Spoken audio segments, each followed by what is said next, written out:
warahmatullahi wabarakatuh. Alhamdulillahilladzi anzala as-sakinata fi qulubil mu'minin.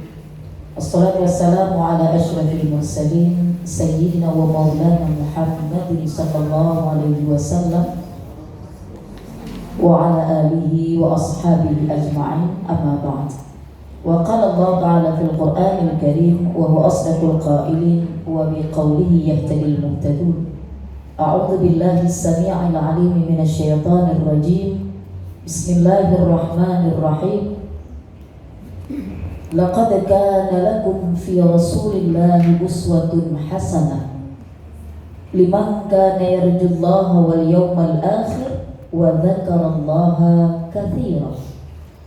Wa qala Rasulullah sallallahu alaihi wasallam, innama bu'ithtu liutammima makarimal akhlaq. Sadaqallahul azim wa sadaqa rasuluhul karim wa nahnu ala dzalika minasy syahidin wa la haula wa la quwwata illa billahil aliyyil azim. Syukur alhamdulillah, pada sore yang mulia ini Allah kembali mengumpulkan kita di ruangan yang penuh berkah ini. Ruangan di mana setiap berkumpul di sini tujuannya adalah untuk membahas dan memikirkan kemaslahatan umat. Semoga kapanpun kita berada bersama dalam majelis ilmu akan Allah hitung sebagai pemberat mizan hasanah kita di yaumil mahsyar insyaallah. Salawat salam sama-sama kita sampaikan kehadiran junjungan alam kekasih Allah, kekasih kita bersama, uswatun hasanah yang berlabelkan Habibullah Sayyiduna Muhammad sallallahu alaihi wasallam.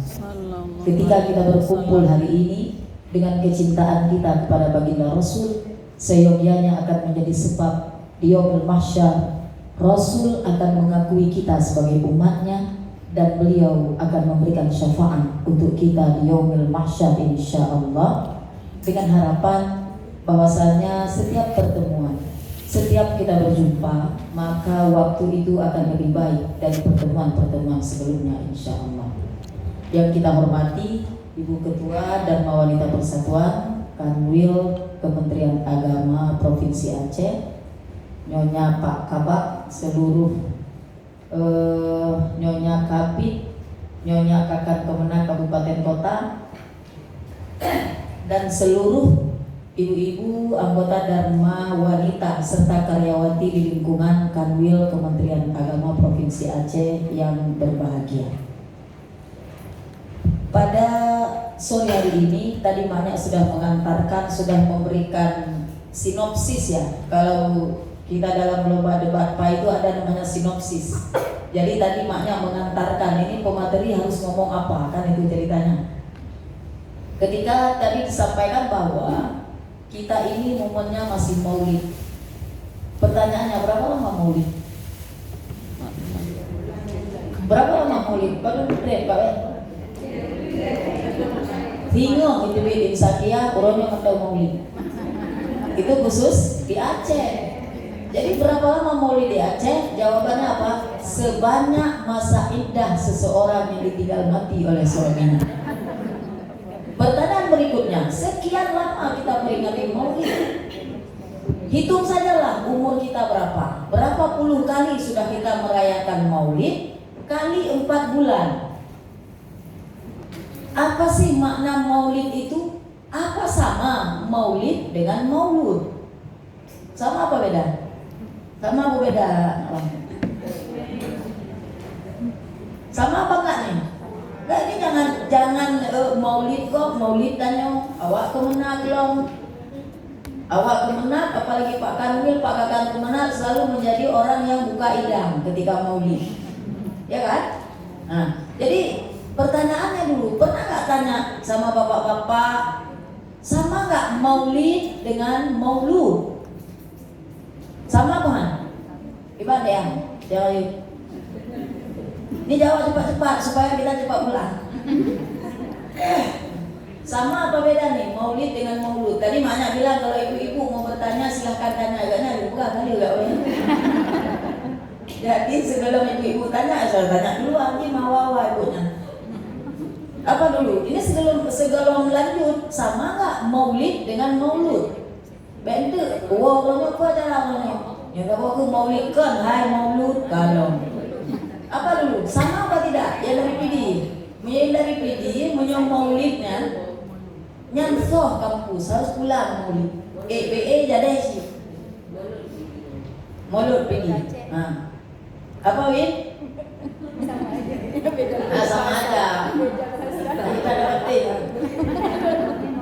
Orang Aceh asli dulu. Sama apa beda? Beda apa beda aja sih?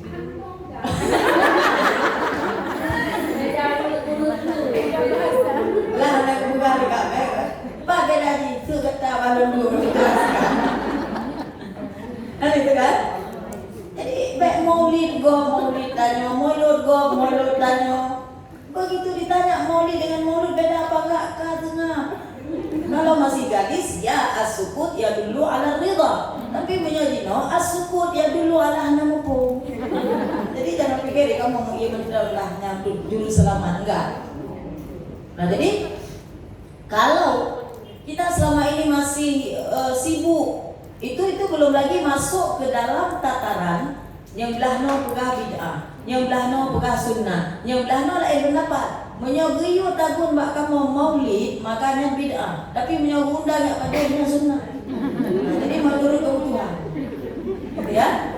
Nah jadi sebenarnya kalau kita ingin pahami dulu kebiasaannya kan ibu kantor jadi nak tahu punya kampung dan juga bagai punya mulut saja makan-makan. Kan itu jawabannya apa kan? Karena mulut cipta ngabang, mulut nah itu dia pahami. Jadi dipaksakan bahasa orang harus sesuai dengan kita. Padahal maulid itu sendiri adalah hari kelahiran. Itu. Mau pergi kemana? Pergi ke perayaan maulid. Kalau maulud itu apa? Coba Kak bisa bahasa Arab.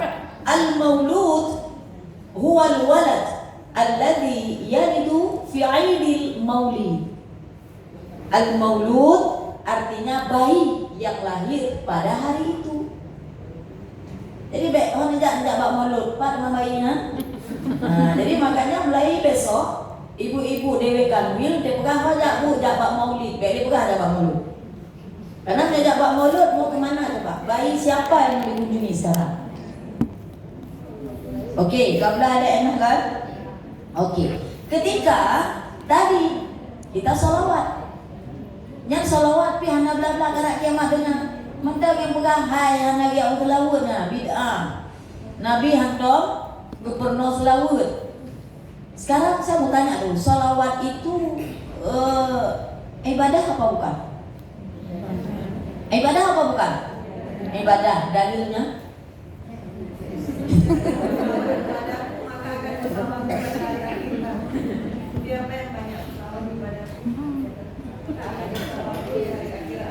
Oh, itu aksiru salatan, aksiru bis salawati alayya yaumal jum'ah. Itu kan? Man shalla alayya salatan sallallahu alaihi ashran. Kamangan, akhirnya belah hadis yang perintah kena yang jauh. Sampai pada bawa hari. Jadi itu dalil itu hadis. Dalil ayat. Ada enggak dalil ayat? Nyangkanya nyenguk. Kamu selamanya ayat baru sekedar mantra. Kita buka orangnya. Nyoka dosi jaro, nyoka baca ayat. Ayat pun dosi jaro. Ayat pun ya. Tabat yada abilah ulang loh. Tabat yada abilah wata begitu. Padahal ayat itu bahasa Arab. Ketika kita pakai kata hubah saja. Betul. Surat itu surat apa? Al-Lahab, apa maknanya? Naga cerita masalah Al-Lahab tetapi ketika kita pakai ayat itu sebagai mantra dengan izin Allah di jalan tuahnya pididol dalam kan itu. Kenapa? Faktor karena iman, karena kita percaya tadi. Karena janji Allah, wa nunazzilu minal Qur'ani ma huwa shifaa wa rahmatun lil mu'minin. Ada ayat Abu Lahab tak baca yang darah pidol. Itu kan, karena yakin itu tadi. Tapi mau sampai kapan kita seperti itu? Jadi ketika kemarin-kemarin kita masih pakai sebagai mantra mengikuti ajaran Abu Lahab, nanti pelajari lagi, kenalanlah dengan Abu Lahab. Ya. Jadi untuk kenal, supaya kita tahu bagaimana latar belakangnya, apa yang sudah dilakukan dan apa efeknya dalam kehidupan Rasulullah Sallallahu Alaihi Wasallam. Nah, lalu kemudian kita selalu mengatakan maulid, kita selalu mengatakan bersolawat. Sekarang kita tinggalkanlah perdebatan antara yang mengatakan bid'ah kah itu, ini kah itu. Yang pasti kita punya satu keyakinan bahwa kita bersolawat itu sama dengan kita juga sedang melakukan ibadah kepada Allah. Ketika kita mengatakan itu melakukan ibadah, wajib punya dalil. Ya kan? Ketika selesai sholat, selesai azan biasanya di kampung, atau sebelum azan, begitu sudah brok mik, kan sudah tuh yang bilang apa? Inna Allah wa malaikatahu yusalluna 'alan nabi. Ayat ku hadis ku syairna. Nyampu kan? Kebe aman dak ieu Ya ayyuhalladzina amanu sallu alaihi wa sallimu taslima. Itu dalil bahwa salawat itu adalah ibadah. Terdapat di surah Al-Ahzab ayat 56. Nyana yakin wonde buka, jangan buka sekarang. Sekarang yang buka api. Yang itu kejamnya emang. Nah, jadi itu adalah dalil bahwasanya kita bersolawat itu ternyata kita sedang ibadah. Tanpa kita sadari, memang tidak disebutkan solawat yang bagaimana. Yang ada disampaikan adalah solawat yang menjadi rukun di dalam sholat. Solawat apa namanya? Solawat ketika kita solawat di dalam tahiyat awal, di dalam tahiyat akhir. Solawat bukan Ibrahim, punya Ibrahim dok, punya orang. Ini solawat Ibrahimiyah. Mengahilah awak pemenang. Jadi rumah Arab itu ada Arab maklum, gak masalah gitu kan. Itu namanya sholawat Ibrahimiyah. Kenapa disebut sholawat Ibrahimiyah? Karena ada tersebut di dalamnya wa ala ali Ibrahim, kan ada. Nah itulah dia makanya disebut Ibrahimiyah. Nah lalu ketika kita mengatakan bahwa sholawat itu adalah ibadah, apa beda dengan ibadah yang lain? Ketika kita puasa, dalil puasa apa? Yang dia berpuasa mandum dia apa? Mulai ujungnya sampai ujungnya mandum. Karena tiap malam dibaca. Ya ayyuhalladzina amanu kutiba alaikumus shiyam kama kutiba alal ladzina min qablikum la'allakum tattaqun. Itu dalil puasa. Dalil salat dan zakat. Apa dalilnya? Aqimus shalah wa atuz zakat. Banyak ayat-ayat itu dalam Al-Qur'an. Haji juga ada dalilnya. Apa dalilnya? Wa atimmul hajja wal umrata lillah walillahi 'alan nasi hajjul baiti man istata'a ilaihi sabila.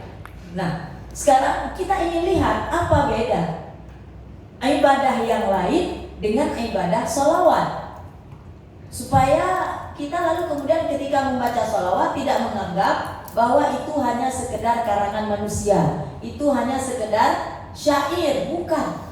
Kalau untuk sholawat tidak disebut syair, tapi disebut dengan madhir rasul, puji-pujian kepada Rasulullah Sallallahu Alaihi Wasallam. Nah, perbedaannya adalah ketika ibadah-ibadah yang lain, semua teksnya itu adalah memanggil, langsung bentuknya fi'il amar, kata perintah.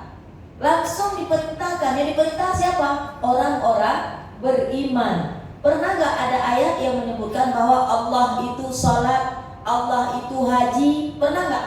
Tidak. Semuanya berbicara bahwa perintahnya adalah tegakkan sholat, tunaikan zakat. Perintahnya adalah wahai orang-orang yang beriman, diwajibkan atas kamu berpuasa.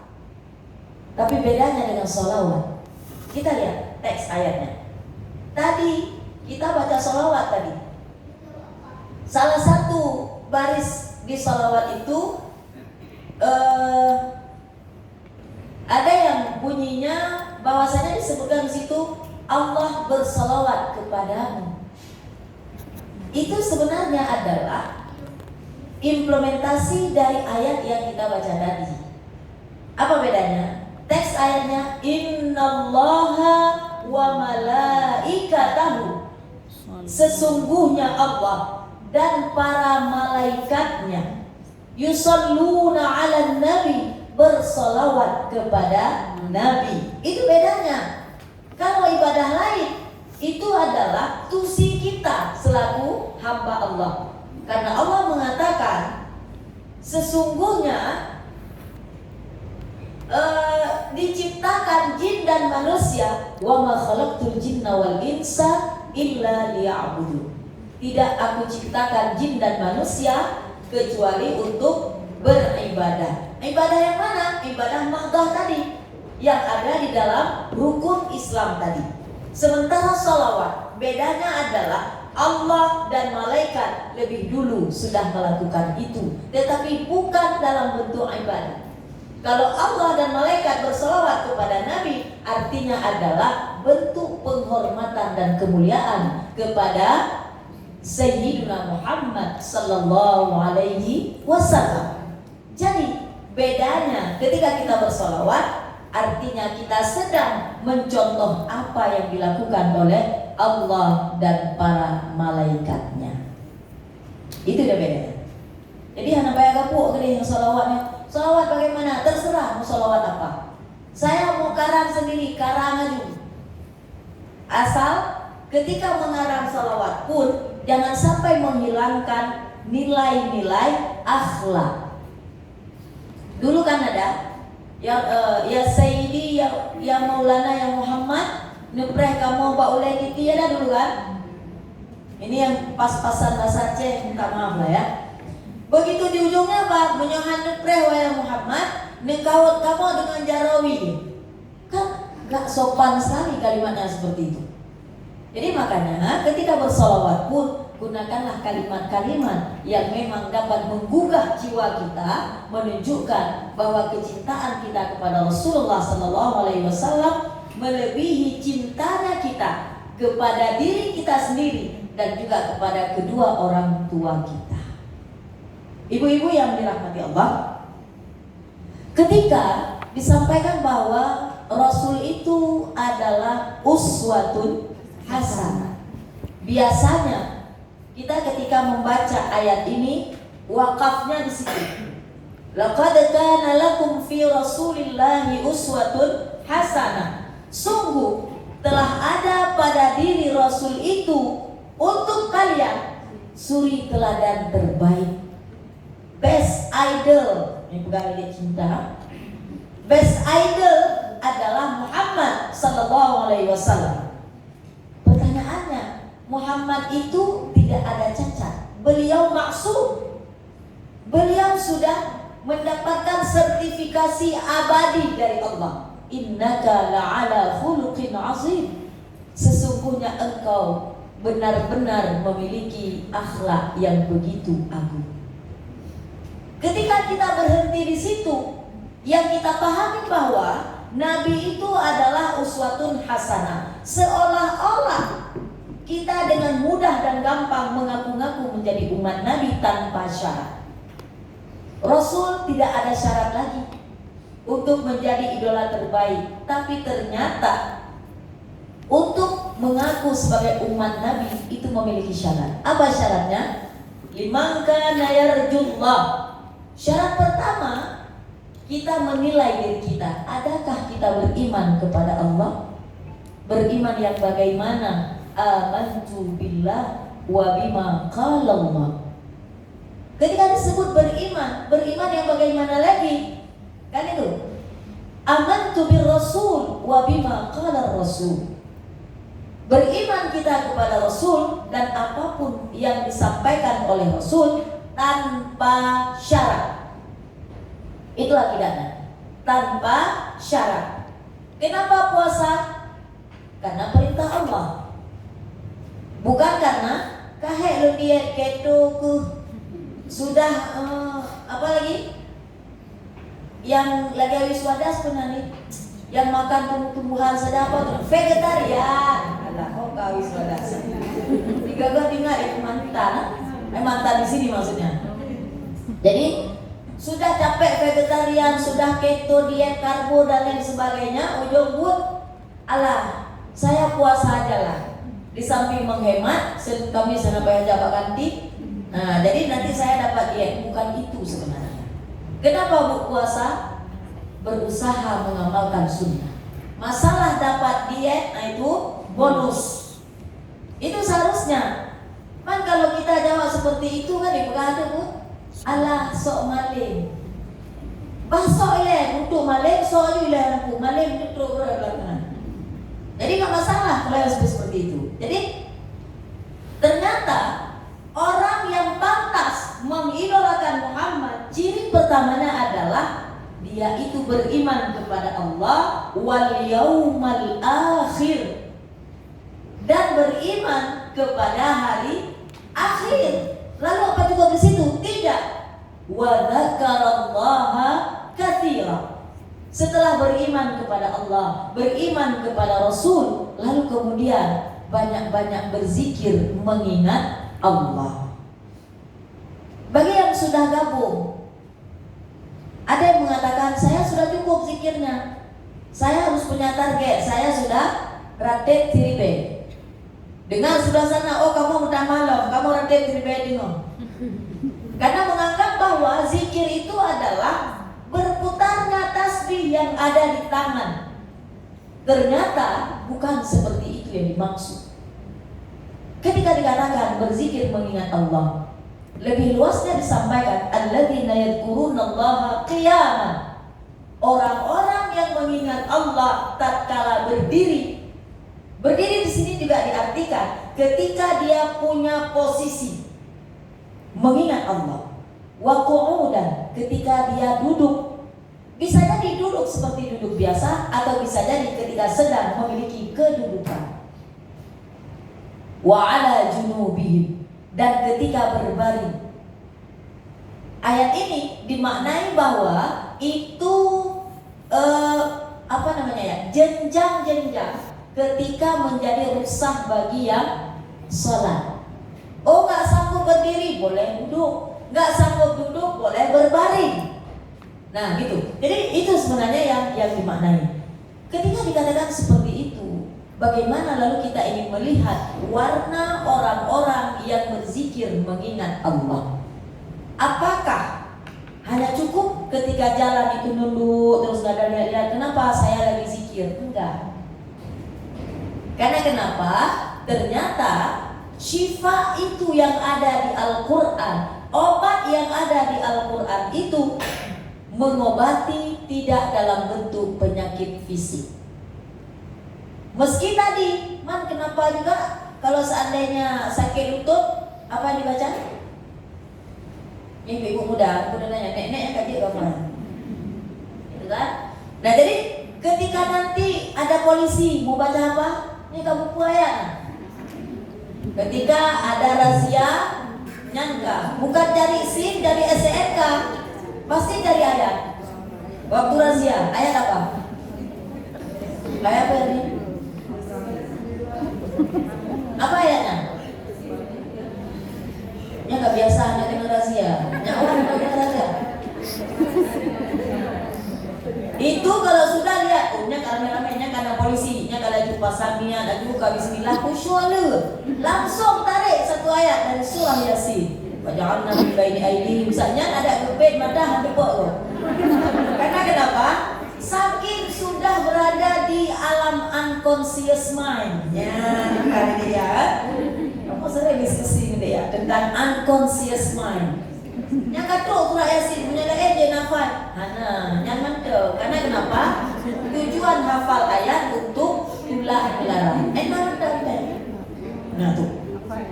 Jadi ketika disebut berzikir ternyata lebih indah apabila zikir itu diaplikasi dalam bentuk perbuatan. Contoh, kalau kita ingin mencontoh Nabi, sepertinya tidak cukup umur, tidak cukup waktu. Tetapi kita lihat orang-orang yang pernah dididik di dalam Baitun Nubuwah. Bagaimana ketika mereka itu mengingat Allah dalam berbagai kondisi. Ibu-ibu pernah dengar dan sering barangkali mendengar terjadi gugatan antara Amirul Mukminin Sayyidina Ali bin Abi Thalib karamallahu wajhah, yang kemudian menjadi tergugat siapa? Seorang Yahudi tua, miskin lagi, udah loh. Itu kan? Sudah Yahudi, tua, miskin, hidup lagi. Itu apa kejadiannya? Satu waktu Sayyidina Ali itu pulang dari sebuah peperangan, kemudian beliau ingin membersihkan baju besinya. Ketika ingin membersihkan baju besi, anaknya minta bantu. Beliau bilang jangan, beliau ingin bersihkan sendiri. Belum sempat dibersihkan, silangkah tilak kabau lahro iya juga lajuman. Masuk beliau sebentar, kemudian begitu keluar bajunya nggak ada lagi, baju besinya tidak ada lagi. Ketika tidak ada lagi, ya sudah nggak tahu cari kemana. Kemudian satu hari beliau pergi ke pasar. Ketika sampai di pasar, beliau lihatlah ada seorang tua Yahudi. Kan mereka tahu tuh jumlah orang yang mana Muslim, yang mana Yahudi, karena gak banyak jumlah penduduk Madinah saat itu. Sedang menjajakan sebuah baju besi. Lagi pedagang loak. Jadi si Yahudi ini menjajakan baju besi di pasar. Ali lihat loh, ini baju saya. Kan kita tahu nih, baju kita sendiri biasa kita tahu nih. Dari Bemendang ada dunia. Berapa jumlah lubang di baju tahu kita, karena itu baju kita. Jadi Ali begitu lihat, loh ini baju saya. Begitu Ali minta Yahudi ini bersikeras, tidak, ini bajuku. Dia ingin menjual. Ketika itu Ali tidak bisa berbuat apa-apa. Ali itu khalifah, Amirul Mukminin, presiden. Ketika itu apa yang terjadi? Ali melapor ke mahkamah, ke pengadilan, ke MK. Lapor ke mahkamah. Ketika lapor ke mahkamah, yang namanya seorang khalifah membuat laporan, yang menjadi terdakwa atau tertuduh adalah seorang Yahudi. Tibalah masa persidangan. Ketika tiba masa persidangan, kedua-dua orang ini sudah duduk di kursi pesakitan. Sudah duduk di kursi pesakitan, tiba-tiba masuk seorang qadhi. Qadhi itu posturnya kurus, letoy lah, nyampe pegawainya. Begitu beliau masuk, tetapi seluruh yang ada di persidangan itu semuanya menghormati keberadaan sang hakim. Nah, ketika sudah mulai persidangan, apa yang terjadi? Kemudian hakim membuka persidangan dan bertanya. Apa yang beliau tanyakan? Apa masalahmu wahai Amirul Mukminin hingga hari ini tiba di sini? Ali jawab apa? Saya menuntut baju besi saya yang ada pada Yahudi ini untuk dikembalikan, karena saya sangat yakin itu adalah baju besi milik saya. Lalu kemudian ditanya kepada Yahudi ini, itu baju siapa? Kemudian Yahudi menjawab, seperti yang Anda lihat wahai Tuan Qadhi, baju ini di tangan saya, berarti ini baju milik saya. Qadhi bertanya, wahai Amirul Mukminin, dapatkah Anda mendatangkan saksi? Lalu Ali mengatakan apa? Bisa. Beliau menghadirkan Hasan melihat baju itu ketika saya jemur di luar. Qadhi mengatakan apa? Pengadilan tidak dapat menerima saksi dari pihak keluarga. Gitu ya? Sama kan pengadilan dan sama? Tentu ada pikir. Nah, lalu kemudian ketika sudah seperti itu, si Yahudi ketika belum dibuka sidang, hatinya kira-kira kalau kita nih berada di daerah lain, di tempat orang lain, di penayo mendang lah pada pelayanan, di tempat komunitas yang berbeda, si Yahudi ini berpikir hari ini adalah hari terakhir karena aku bermasalah dengan RI 1, Madinah 1, dengan pemimpinnya kaum muslimin. Dia sudah sangat-sangat tidak lagi mengharap, tidak berekspektasi akan ada kebenaran, kemenangan, tidak. Karena kenapa? Qadhinya orang muslim, tempatnya tempat kaum muslimin, yang dihadapi bukan kaleng-kaleng presiden kaum muslimin. Ketika Qadhi itu bertanya kepada Ali dan tidak bisa menerima kesaksian dari pihak keluarga, kemudian Ali mengatakan, kalau begitu wahai Tuan Qadhi, aku tidak bisa menghadirkan saksi lain dan aku serahkan kepada pengadilan untuk memutuskan tentang permasalahan ini. Ketika itu sang Qadhi yang tidak lain adalah orang yang diangkat, yang dipilih oleh siapa? Amirul Mukminin. Qadhi itu dipilih, diangkat oleh Sayyidina Ali. Kemudian apa yang dilakukan oleh Qadhi? Wahai Amirul Mukminin, karena Anda tidak dapat menghadirkan saksi untuk memperkuat tuduhan Anda kepada si fulan ini, maka dengan mengharap ridha Allah Rabbul Alamin yang alimul ghaibi wasyahadah, yang maha melihat, maha mengetahui yang gaib, mengharap ridhanya, aku putuskan bahwa baju besi itu milik si yang terdakwa. Kira-kira punya pengadilan dan gimana? Ali tidak mengatakan nya menyotalah pegawai putusan karena demam pegawai surat laju enggak. Ketika yang berlaku adalah amanah, yang berlaku adalah keputusan, keadilan. Keadilan itu tidak hanya cukup di dalam teks Pancasila, tetapi keadilan itu adalah seyogianya mengalir di dalam kehidupan masyarakat. Ketika sudah diputuskan, apa yang terjadi? Ternyata ketika fitrah manusia itu disentuh dengan keadilan, apa yang terjadi? Si Yahudi ini dia bukan lambung-lambung kupiah. Ketika sudah melihat seperti ini, kemudian Yahudi langsung bangun mendekati Sayyidina Ali. Apa katanya? Wahai Amirul Mukminin, benar baju ini milikmu. Aku yang mencurinya karena aku ingin menjual dan memperoleh uang untuk membeli kebutuhan hidupku dan keluargaku. Seyogianya aku berpikir tidak ada keadilan di pengadilan ini untukku. Tetapi ternyata Islam ini begitu mulia dan keadilan itu milik bersama. Di sini tidak dilihat siapa dirimu, siapa diriku, tetapi keadilanlah yang ditegakkan. Dengan karena itu, aku mohon maaf dan aku kembalikan baju besi ini. Menyatanya gimana? Dia kembalikan, tapi kena denda. Tapi Ali apa dilakukan? Wahai fulan, aku sudah terima baju ini, tapi sebagai rasa bahagianya aku atas keislamanmu, aku kembalikan baju ini untukmu dan bacakan syahadat.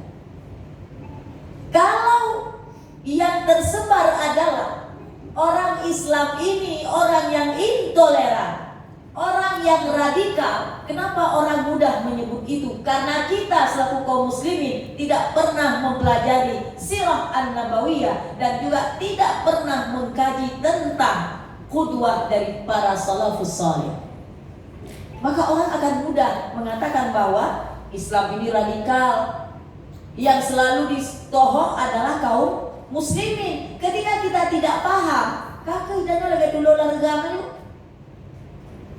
gitu. Begitu disebut kalimat radikal, nanti dia akan mengarah mulai nampu. Belum lagi dijelaskan apa maksudnya. Karena kita tidak pernah tahu, tidak pernah menggali dan mengkaji contoh-contoh bagaimana kehidupan kaum muslimin yang bersandingan dengan orang-orang yang tidak seakidah dengannya. Ketika itu, ternyata keadilan yang ditegakkan di pengadilannya kaum muslimin membuat luluh hati seorang Yahudi, dan dia kembali kepada fitrahnya dengan mengucapkan asyhadu an la ilaha illallah wa asyhadu anna muhammadar rasulullah. Itu seyogianya juga akan kita lakukan dalam kehidupan